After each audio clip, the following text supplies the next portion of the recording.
Bien, estamos de vuelta. Tenemos con nosotros a Olivo Rodríguez Huerta, abogado de los buenos. Doctor, buenos días, bienvenido. Buenos días, parece que la fiesta de Oscar fue larga.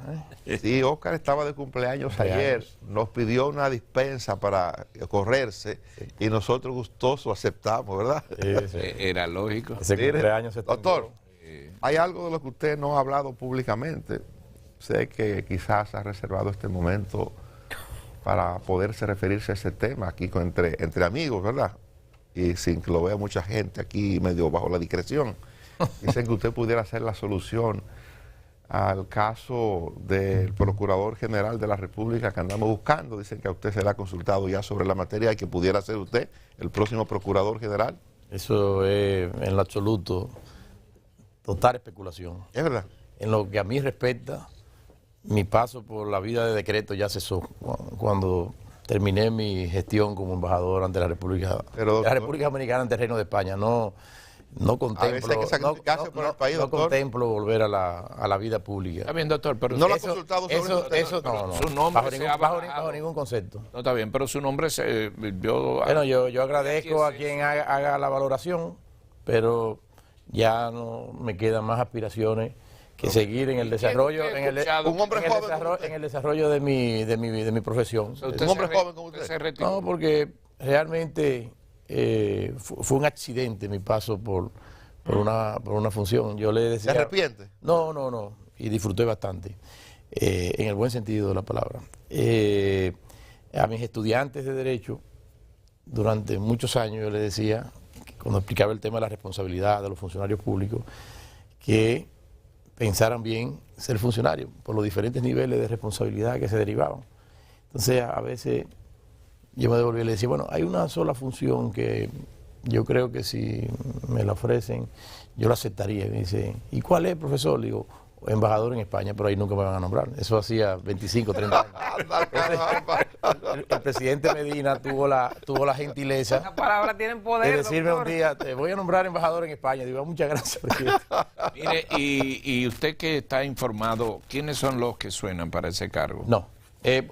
Todo lo que ha habido es especulación. A mí me parece que dada la situación que ha planteado el presidente Abinader en su nueva gestión que inicia a partir del 16 de agosto, de darle prioridad a la reforma constitucional, y esa reforma toca un nuevo mecanismo de designación del Procurador General de la República, me parece que hay que esperar ese momento. Pero técnicamente, porque doctor, no tiene ningún sentido de hacer esa designación ahora, está bien, pero cuando sabemos que en un par de meses deberá estar ya proclamada, ¿no? Pero seguramente la nueva constitución, porque no son tantos puntos. Para fines de orientación, los requisitos de ese cargo, de ese procurador, fundamentalmente, ¿cuáles son? En el día de hoy... Sí, ¿Cuál sería el perfil? No es, una cosa es el perfil, sí, y otra cosa son los requisitos, ¿no? Defínanos ambas cosas. Hay unos requisitos que guardan correlación de que el Procurador General deberá cumplir los mismos requisitos que para ser juez de la Suprema Corte de Justicia. Y hay una edad límite para ser juez de la Suprema Corte de Justicia, que son los 75 años.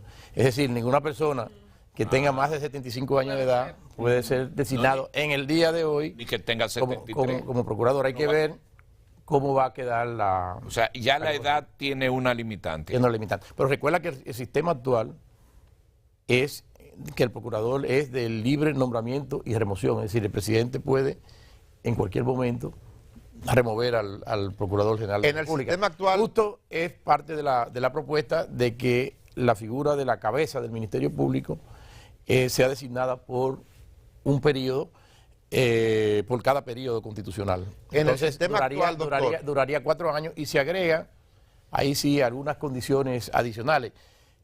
Lo que se está proponiendo es que, como condicionante de que quien sea nominado y designado para la función de cabeza del Ministerio Público, porque no podemos seguir llamando, en caso de que se produzca la reforma, como Procurador General, porque ese nombre sería cambiado a Fiscal General del Estado. Para ser designado tiene que cumplir con determinados requisitos, entre ellos el no haber participado activamente en la vida política ni ser un militante. Eso descarta a Guillermo Moreno, por ejemplo. Sí. Un hombre que se ha mencionado. Bueno, el profesor Guillermo Moreno no podría, y mi antiguo decano en la Universidad Iberoamericana, no podría, en los términos de los requisitos que están siendo propuestos para ser cumplidos por quien ostente la cabeza del Ministerio Público, porque él acaba de ser candidato a senador y no sé si ha renunciado, pero es la cabeza de un partido político a través del cual él se postuló o ha sido postulado en varias ocasiones a la presidencia de la República. Pero que ayer en la semanal el presidente en eso, Abinader, fue enfático, que debe tener por lo menos 2 o 3 años fuera del ámbito político. O sea que por eso le pregunté esos datos, porque eso definitivamente descarta a Guillermo Moreno, porque acaba de ser políticamente candidato del partido del presidente Abinader. Entonces, pero además, doctor, además de lo que descartado. Establece la Constitución, o sea, sobre los requisitos para ser figura del procurador, además de eso, porque no solamente eso es lo relevante, aunque es lo que establece la Constitución, hay aspectos que debe tener el ser humano que deben acompañarle para el desempeño de la función. ¿Qué aspectos usted entiende que debe tener esa persona que quedará designada allí en los próximos 2 meses, 3 meses? Mire, hay como usted señala, hay unos requisitos que son de la naturaleza legal. Hay quienes han abogado porque quien sea cabeza del Ministerio Público sea parte del cuerpo de carrera del Ministerio Público. En el esquema que está siendo propuesto, no necesariamente tendría que ser un miembro del Ministerio Público de carrera, pero no debe descartarse, porque quien tiene el temperamento, quien tiene normalmente para desempeñar las funciones dentro del Ministerio Público son aquellos que han hecho vida dentro del Ministerio Público. Es lo mismo que pasa en el ámbito de la judicatura. Lo único que es que el sistema permite determinada pluralidad en determinado momento, de que sea una persona que no forme parte del cuerpo normal y ordinario, pero esa es una de las posibilidades. Y digamos que desde el punto de vista de temperamento, de las condiciones más intrínsecas, lo más normal es que un cabeza del Ministerio Público pudiera ser parte del propio cuerpo de carrera funcionarial. Doctor, un cafecito Santo Domingo, café del bueno. El asunto de que el presidente escogería a alguien, lo recomienda al Consejo, ¿es mediante una terna o una sola persona? No, como está planteado en la propuesta de reforma constitucional, es que el presidente hace una especie de nominación, una propuesta al Consejo Nacional de la Magistratura, y el Consejo acepta o le dice sencillamente al presidente, nomine a otra persona. Okay. Nunca el órgano que va a hacer la designación se encuentra vinculada por la propuesta. Y si por razones de carácter legal o normativo, en este caso si no cumple los requisitos constitucionales, o el Consejo considera otras razones como falta de idoneidad en determinados aspectos, no lo considera conveniente o con el mérito suficiente, a pesar de que reúna los requisitos, también puede decirle al presidente que presente otra propuesta. Y es un diálogo que permanece hasta que finalmente se logre llegar a un consenso. Creo que el sistema que está siendo propuesto genera una coparticipación de los 3 poderes del Estado, porque en el seno del Consejo Nacional de la Magistratura está representado el Poder Legislativo, que tiene 4 miembros, el Poder Judicial, que tiene 2 miembros, y está el Presidente de la República, que pertenece al Poder Ejecutivo, digo, partiendo de la propuesta de que el Procurador General de la República no quede excluido del mismo. Entonces hay una coparticipación de los distintos poderes para la designación de la figura del Procurador. Hay un planteamiento reciente que se está haciendo a partir de que en el Consejo no figura una representación del constitucional, y se ha planteado la posibilidad de que pueda que pueda subir al Consejo, que pueda hacer en la modificación de la Constitución, incluido un miembro del Tribunal Constitucional o el presidente del Tribunal Constitucional? Eso entra dentro de las evaluaciones que deberá hacer ahora la Asamblea Nacional Revisora. El esquema que se consagró en la Constitución del año 94, que es en ese momento, motivo de la crisis político-electoral entonces, que se logra como conquista sacar desde el Senado de la República la designación de los miembros del Poder Judicial y la consolidación de ese sistema bajo un esquema de carrera que garantizara la inamovilidad. En ese sistema lo que se previó es la participación de representación de los clásicos tres poderes del Estado. Hay quienes señalan... Pero para entonces no teníamos aquí el Tribunal Constitucional. No existía el Tribunal Constitucional. Entonces, que es un órgano hoy día, un órgano extrapoder. A lo mejor podría pensarse si el profesor Milton Ray Guevara siempre ha utilizado una expresión muy interesante, que es él habla ya del poder jurisdiccional del Estado.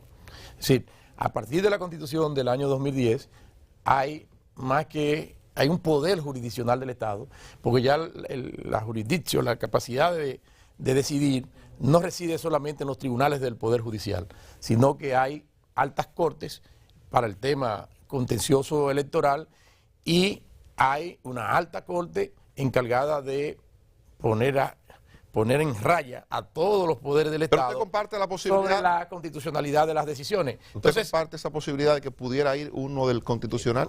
Pudiera concebirse, no sé si como un añadido, si se quiere volver al esquema de 7, un sistema que es impar, entonces podría ser que el otro miembro del Poder Judicial pudiera ser el presidente del Tribunal Constitucional. Son cuestiones que habrán de debatirse. Pero yo quería decir algo muy importante, Dani, con este tema, porque se ha planteado, y bueno, pero en realidad que el presidente va a nominar, pero casi siempre el presidente tiene mayoría en el Consejo de la Magistratura con sus relacionados políticos que intervienen dentro del mismo.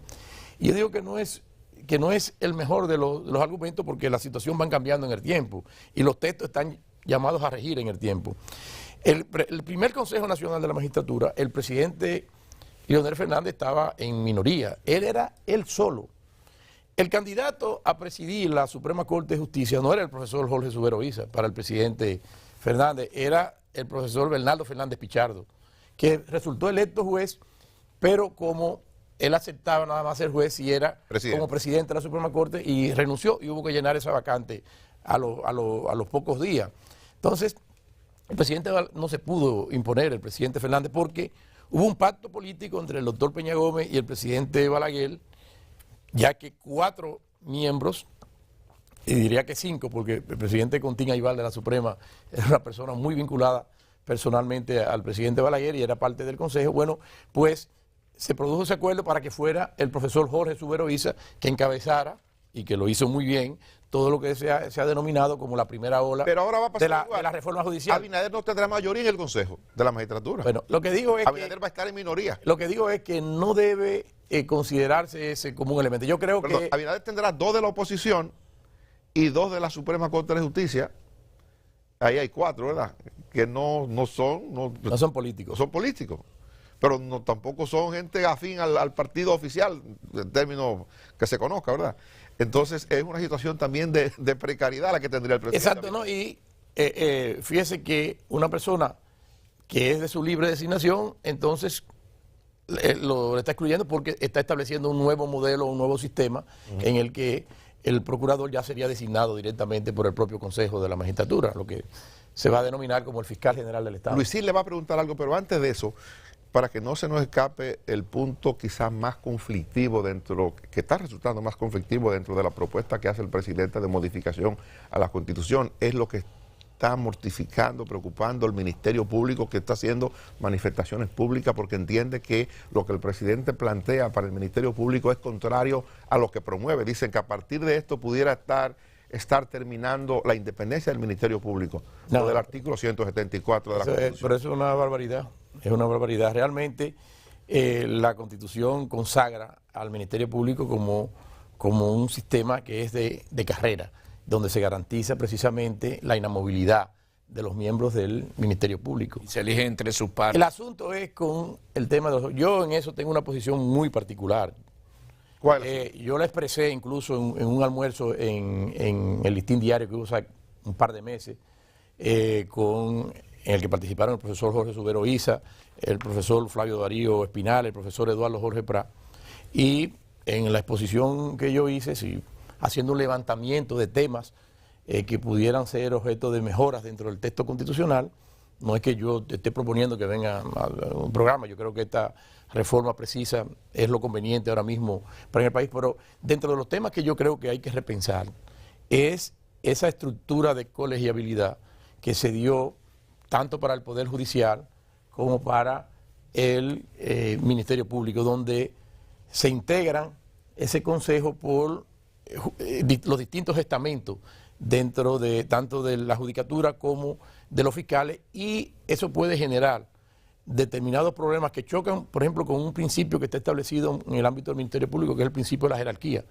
En el ámbito de la justicia no se manifiesta tanto eso, porque no puede haber jerarquía, pero la figura de que encabeza, y por eso la importancia de darle un régimen de inamovilidad a quien sea Procurador General de la República, es porque el Procurador General de la República o Fiscal General del Estado, como cabeza del Ministerio Público, en una estructura jerarquizada, tiene la capacidad de dar órdenes e instrucciones tanto generales como particulares, y tiene la capacidad de abocar el conocimiento de los casos que están siendo investigados por cualquier instancia dentro del Ministerio Público. Entonces, dentro de la estructura de gestión y administración no puede ser que miembros del estamento del Ministerio Público se coloquen en situación de mayoría respecto de la persona que es el jerarca y cabeza del Ministerio Público. Entonces yo pienso que hay que repensar todos los, no solamente yo repensar a todo, incluyendo el propio órgano del Poder Judicial y otras estructuras colegiadas que han generado muchos problemas aquí.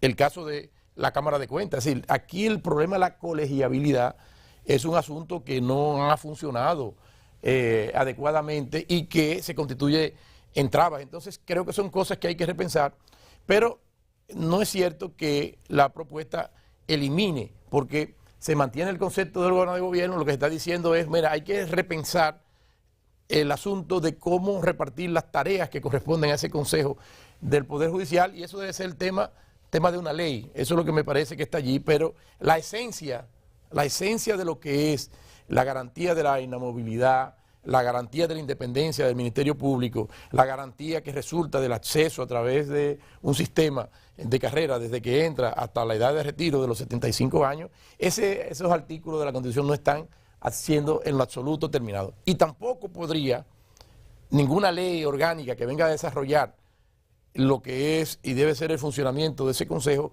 podría alterar el hecho de que la integración y la composición que se haga de ese Consejo sea extraña a los miembros de ese cuerpo, porque eso sería contrario a la institución constitucional del Ministerio Público como está planteado y recogido en la Constitución. De manera que creo que son cuestiones que siempre hay que buscar algún mecanismo para hacer crítica.